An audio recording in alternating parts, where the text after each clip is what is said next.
So it is an absolute pleasure to get to open up day 2.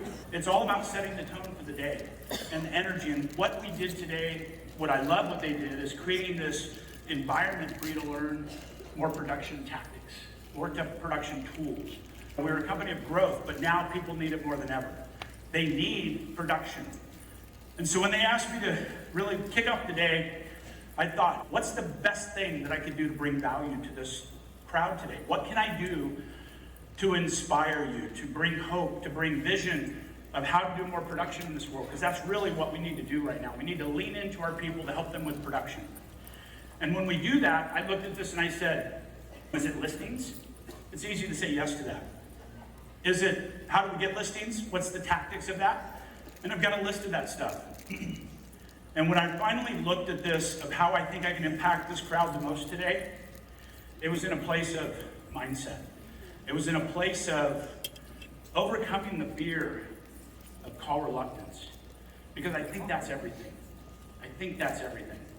And I'm going to take you through a little journey today of some ways that we can break through call reluctance. And this expands over multiple areas of your business.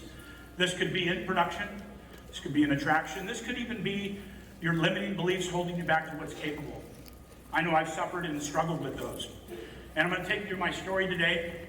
Some amazing speakers yesterday. I love David Becca Gary Brecka. And what he was saying made so much sense to me because it started filling in the gaps of what I felt over the years of tough times and how we can struggle with this emotionally. Because this is an emotional game. This is not really a tactic and a tool that you need to do to overcome production issues or build your business. It really gets into what it is that holds us back. And at dinner last night, I was telling a couple guys at the table, I said, hey, I'm teaching tomorrow on mastering the emotions of prospecting. And they're like, yes, that's what I need. That's what I've been looking for. And so I think this is going to have value for you today. So let's get started. Call reluctance is really everything it sounds like, right? It's just the reluctance to reach out to people. It will keep you busy in work and finding excuses to avoid making your calls. Anybody feel that way? Yes. I got great intentions. I'm going to do this. I'm in the back jumping around, getting ready for the thing, and now I'm like, holy crap, I'm tired. So I come out here out of breath already. We golfed 36 holes the other day, and I think I got heat exhaustion. I've been dying ever since. I've been cramping, and poor Kirsty's taking care of me like a little baby. But it's a real emotion. When you have that call reluctance, when you have that fear, it's a real emotion. It's a real turning in your stomach. Your palms get sweaty. You start sweating. Your heart races. And what I'm going to take you through today is this journey of why. In my opinion, why. And my story is it's a troubling one. I'm going to have trouble getting through it, I guarantee you. I took it out of the damn thing. I was like, I'm not going to tell that. But I think you need to know the journey along the way to understand why I'm worthy of being here helping you through this. Because this is the thing to me. This is the thing. All right? With no further ado, did you bring tissues? Man, what a great day yesterday. And we had so many just empowering stories. I wept at least twice, maybe more. I'm not going to admit to more. But it was the stories that resonated with me. So I think it's only fair to explain my story. And I apologize in advance. Not all of it's bad. Actually, it's good when I look at it in hindsight. But to shorten this up, born and raised in East LA, Compton, Southgate, Norwalk, rough areas, didn't know any better, thought I was the cat's meow. My mom died when I was 7, so my dad raised me and my brother alone. Really, I raised my little brother. I was 7 when mom died, my brother was 4, Ronnie. And I didn't know any better. I was big brother. And so we were inseparable, right? And through this journey of LA, I didn't know any better, but I got into games, I was a fighter, I fought. Brent and I were talking one time, he goes, how many times have you been in a fight? And I go, dude, literally too many times to count. He's 10, 20, and we were just having this casual conversation. I go, dude, it's literally, I don't know. It's 50, 100, I don't know the number, but it was a survival. It wasn't, I was never a bully. I was bullied, right? And going through that journey, I just didn't know any better. My dad took me out of East LA at 16, kicking and screaming, never drove a car. I was right at that age. Moved me to Northern California in the middle of nowhere. And again, first day of school, suspended for fighting. Big secret, right? Went back 3 days later after suspension, made it to fourth period, suspended for fighting. So now I've been in a total of 5 periods of class in a week. And next year he moves me to a new school, start the cycle all over again. I'm not asking for pity, it's my story. So I went into Coast Guard at 19 and it changed my life. The military changed my life without exception. And so through that I became a man. I had a massive amount of self-confidence, massive amount. I was like in the Bering Sea in the deadliest catch grounds, on the ships and boarding officer and the whole deal. I never missed any kind of feeling of not worth or anything. And through this process, got married. Life was good, life was amazing. I was on top of the world. I was the president of this, president of that, chair of this, chair of that. The resume looked amazing. And then one of my best friends committed suicide. Jim Gelati was the head of Gelati Construction, California, and he was like my mentor, my idol. This guy had it all, millions of dollars. They had a statement one time they could line up tractors and excavators end to end and go from one end of California to the other. They were that big. And he killed himself over infidelity and something that happened with the government inquiry. Nothing in my world. And I couldn't understand that, but it didn't rock me to my core. I didn't understand that. I never understood how somebody could commit suicide. There's so many options, right? And then a few years later, I'll condense this story. A few years later, my brother committed suicide. That changed my world. That my little brother, Ronnie, took his own life over nothing, over just a lack of hope, in my opinion. It's just a lack of hope and a lack of what else is there in life? And that I never recovered from that. I really did. And where I used to jump for the stage, I now like hiding in the back of the rooms. I still suffer from that. But I've been acknowledging it. Now I know. And then a couple years later, unfortunately, my ex-wife of 23 years, we were divorced at the time, took her life. And that's my boys' mom. And I remember getting the call, and I got the call from her then boyfriend, and he said, "You're off the hook." I said, "What do you mean?" He goes, "You're off the hook. Melody finally took her life." And I go, "What are you talking about, hook? How is that a hook? I got boys." And that's just the kind of pain that I had to deal with. But it made me stronger throughout. So what we're going to do today, now that I got the story out of the way, you understand the context of what I've had to overcome to build this organization, to take that call from Brent. I was talking to Rob this morning. I said, "Hey man, you're the first guy that I had a call with." Brent insisted on it. He was laying in bed with Kathy, but just the same, I was on the phone with an hour and a half with Rob, and I'm like, "Who is this guy talking about the Navy forever? What is this company, right?" And then I said yes, about 45 minutes into that call. So what I want to do today is I want you to understand the context of that story and that journey so I can walk you through what's going to help you move the needle, all right? Believe in yourself, number one. Believe in yourself, number one. Let's get tactical here. All right. Now it's time to get shit going on. All right. The first reason is fear of rejection. Period, end of story. In my opinion, this is my story, right? Fear of rejection. If you have fear of rejection, you're going to have problems getting through to people. It's because you're attached to the outcome. If you're attached to the outcome, then it's not going to work out for you. You've got to detach from the outcome of that and know that it's just helping them. So the second reason, fear of failure. Fear of failure is a massive one. I have failed, and because of that, I have a massive fear of failure. I live in a lack mentality first, and then I have to fix it. Right? Coach Bill Pipes, my coach for years, stuff we worked on because I have to get out of that mindset. And he knows me intimately. I don't know if he's in the room. I love Bill Pipes. But this piece is so big for you. If you have a fear of failure, you're going to hold back, and you're not going to live all out. I'm all about living all out now, and if I fail.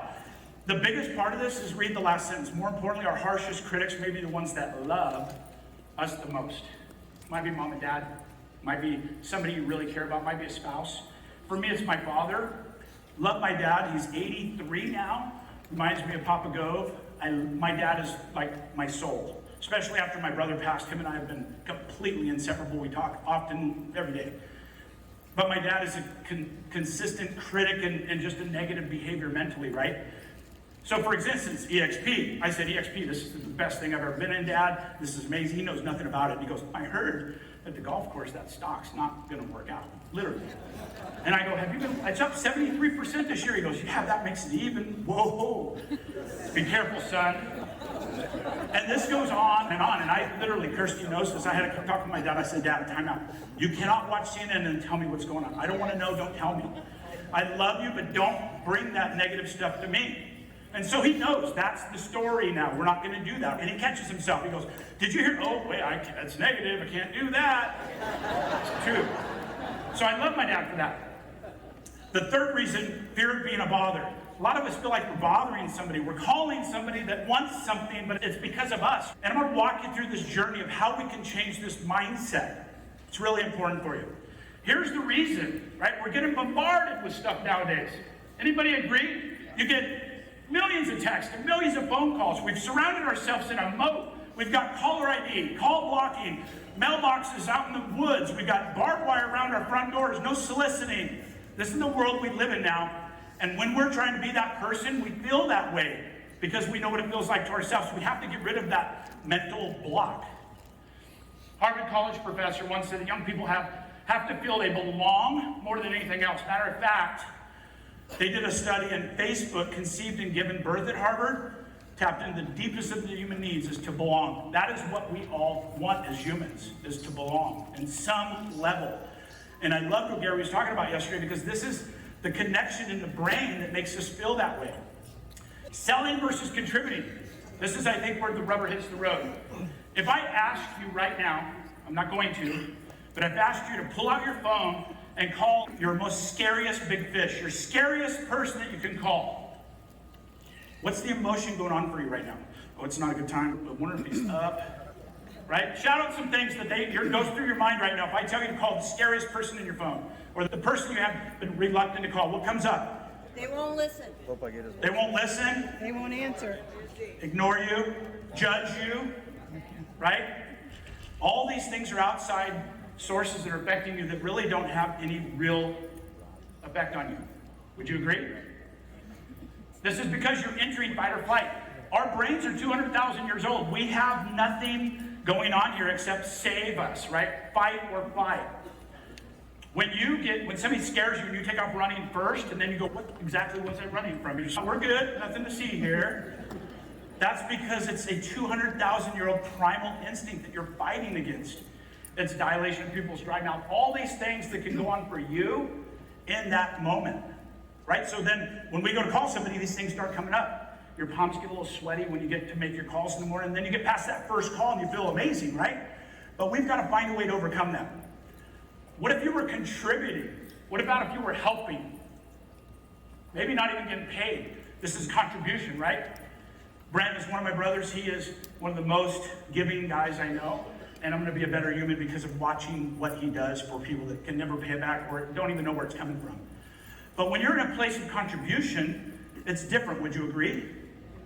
So what about if you were in a place of contribution on these calls rather than in a place of mental, I'm bothering them? All these other emotions that come up for you, right?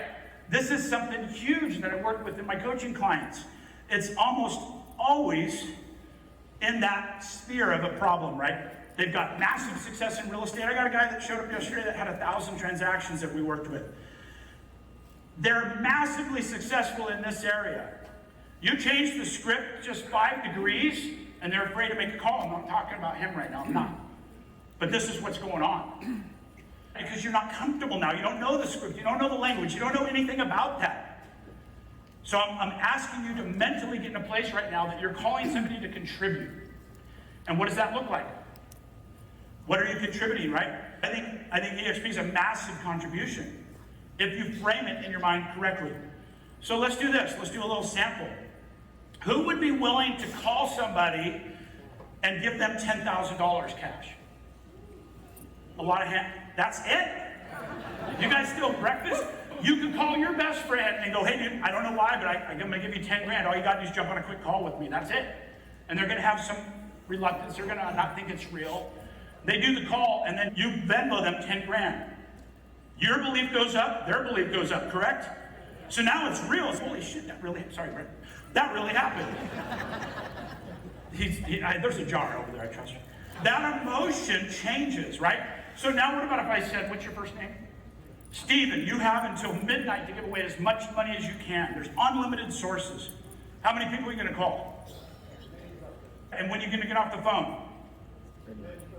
11:59 at night. How many of you are prospecting till 11:59 at night? Are you? It's real, right?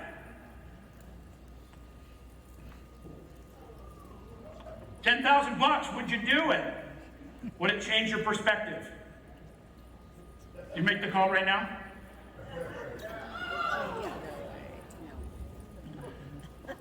Don't tell me it's fake money. It looks good. It looks just like it's from China. They don't even care, man.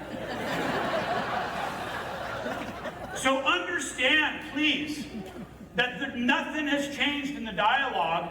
The only thing that has changed is your mental understanding of what you're doing. Instead of asking for something, you're giving something. This is what's going to help you rewire your brain. I had to rewire mine because I was not good enough. I was fear of losing people in my life. I was fear of running friends off. I have a friend that is struggling with alcoholism right now. And I went all church on him, man. I went way out of church. And by the way, when I lost my brother and then my ex-wife, I left Christ. I couldn't do it. I left. I didn't believe it. I didn't believe that was real. And by the grace of God, Brent and Kathy brought me back, baptized me in Maui last year. And I've been on that spiritual journey, but they really put it together. I trusted them, I loved them, and I gave my heart and my soul to the Lord. Yeah. And it rewired me again, because now I have no fear. There's nobody out there that's going to hurt me. Nobody out there is going to disappoint me. It's all on me, right? So now, let's talk about change, right? How do we do these things to put change into your life? That you can take this little TED Talk today and go, that makes sense, because motivation's amazing, but it leaves typically once your flight lands at home. Inspiration and hope and belief will live here and carry you on through those times. I believe that.